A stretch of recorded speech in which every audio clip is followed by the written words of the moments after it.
Salam NKRI teman-teman semuanya. Ex-politisi senior PDIP Laksamana Soekardi buka-bukaan soal bagaimana Megawati sebenarnya. Dia mengatakan bahwa Megawati sama dengan Soeharto, berteriak demokrasi, mengkritik demokrasi, tapi dia sendiri mengangkangi demokrasi. Mengkritik Soeharto 28 tahun gak mau turun-turun sebagai ketua umum Golkar. Ternyata dia sendiri juga melakukannya, gak mau turun-turun sebagai ketua umum PDIP. Bahkan lebih lama, 31 tahun, mulai dari tahun 1993 hingga saat ini tahun 2024. Dan ini masih akan terus berlanjut entah sampai kapan.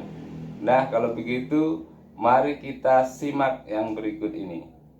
Di PDIP itu kan saya bilang ada strata ya, atau lingkaran. Strata yang paling bawah tuh strata wong cilik, pemilih. Ya, yang saya saksikan sendiri waktu di zaman reformasi itu jumlahnya luar biasa.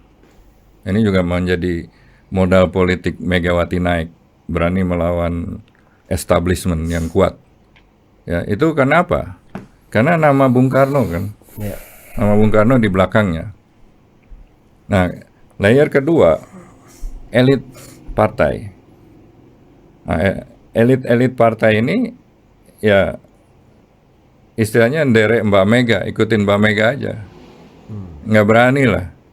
Sedangkan yang di bawah itu kan Bung Karno, di mana udah dimakan waktu dan masa, Megawatinya juga tidak sedinamis seperti dulu kan. Nah, yang layer teratas paling dekat, yaitu keluarga. Ya kalau saya lihat sekarang ya Mbak Puan dan Pak Budi Gunawan. Pak Budi Gunawan deket banget. Dari dulu waktu baru juga sering ditanya, kalau kita rapat DPP diajak rapat dan ditanya pendapatnya. Dulu nih waktu Pak Laks Saya masih di DPP juga. Sehingga dia bisa membangun raport yang baik kepada Megawati. Jadi itu dua sekarang yang paling inner circle paling dekat.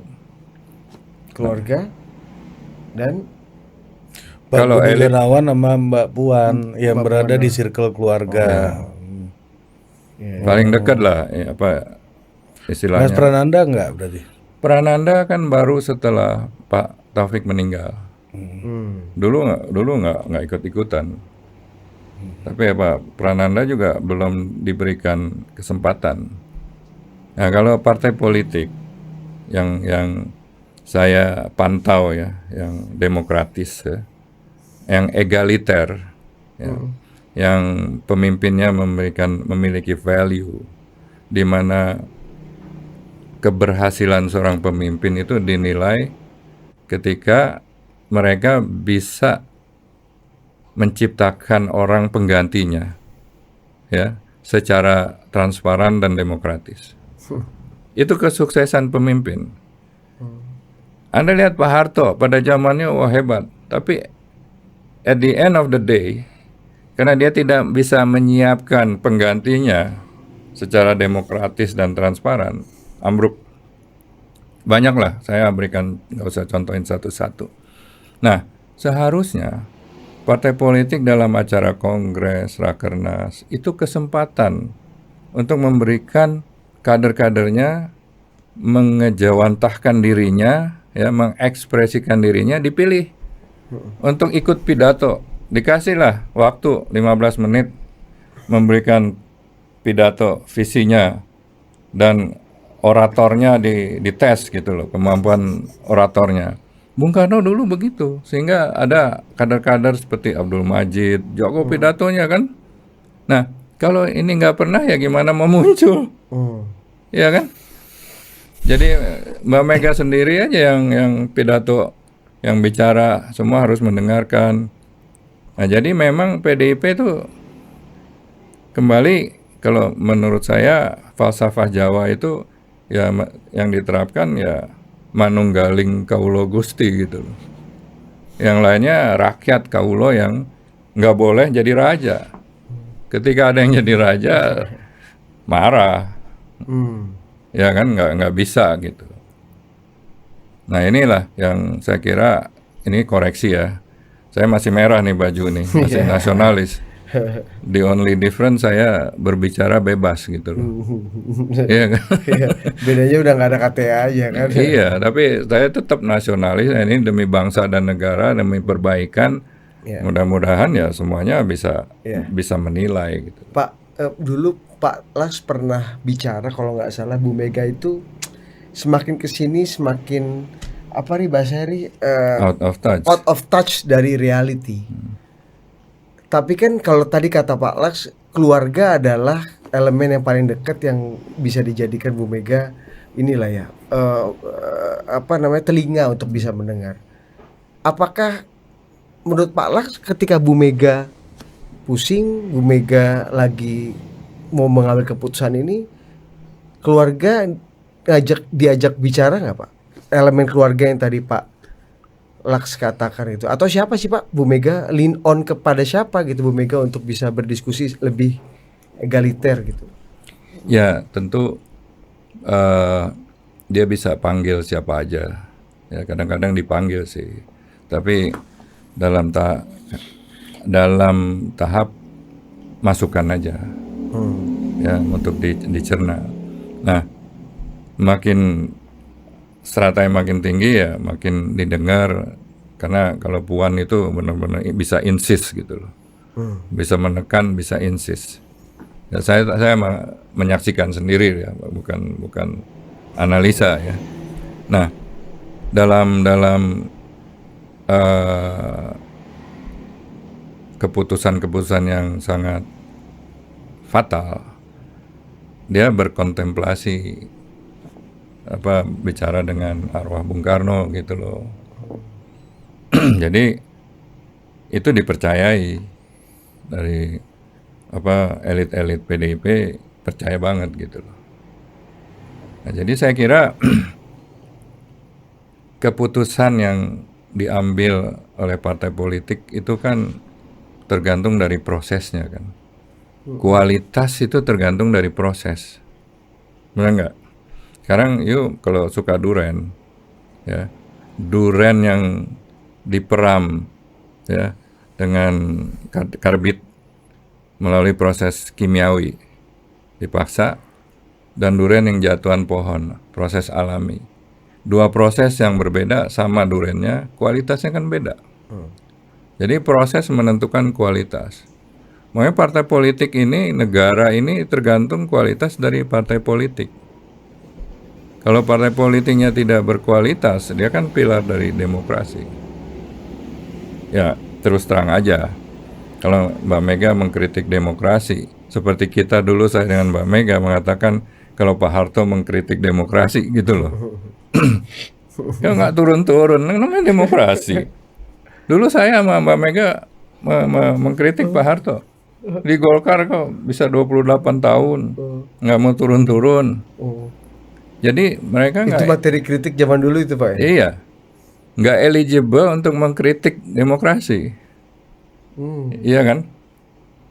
Bu Mega sekarang ini dalam pidatonya nggak eligible menurut Pak Laks? Ya dia sendiri nggak pernah ada pemilihan penggantian.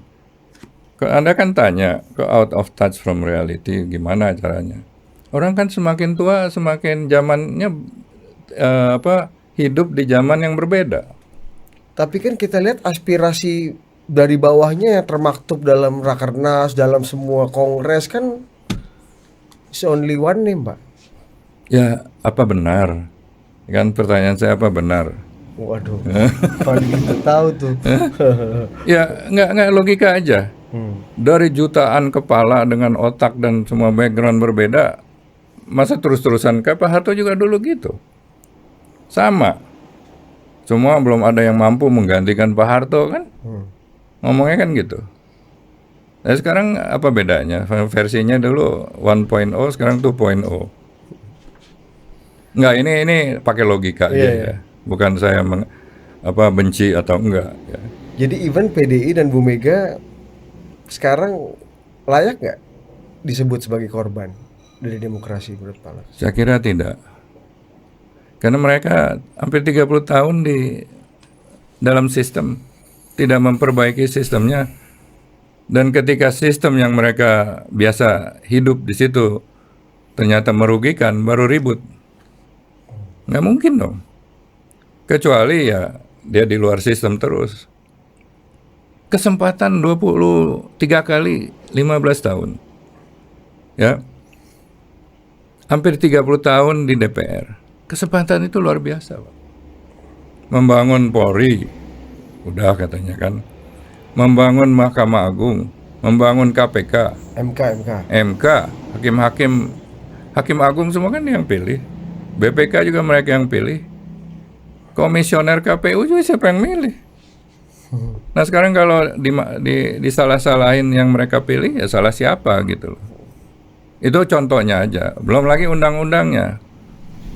Ada kesempatan merubah undang-undang, kok nggak dirubah? Jangan nyalahin presiden, kan DPR fungsinya kan legislatif. Namanya aja legislatif. Untuk membuat legislasi. Tapi ya ternyata kemakan sendiri dari kebiasaan itu. Makanya kalau melakukan sesuatu hal yang sama berturut-turut, berulang-ulang, dan akhirnya suatu waktu mengharapkan hasil yang berbeda, kan kita ingat itu it's a stupidity menurut Einstein ya. Jadi kalau memang harus reformis, wah ini nggak benar, nanti akan timbul dinasti politik. Undang-undangnya rubah. Oh tapi kalau gua rubah ntar anak gua nggak bisa naik. Nah ya kan. Undang-undang korupsi, perampasan harta. Wah nanti kalau teman kita yang kena nggak bisa kita bantu. Banyak itu hal-hal seperti itu ya, sudah memiliki kesempatan besar tapi tidak dilaksanakan. Nah, begitulah bagaimana menurut teman-teman semuanya. Terima kasih sudah menonton. Salam NKRI. Hurrah!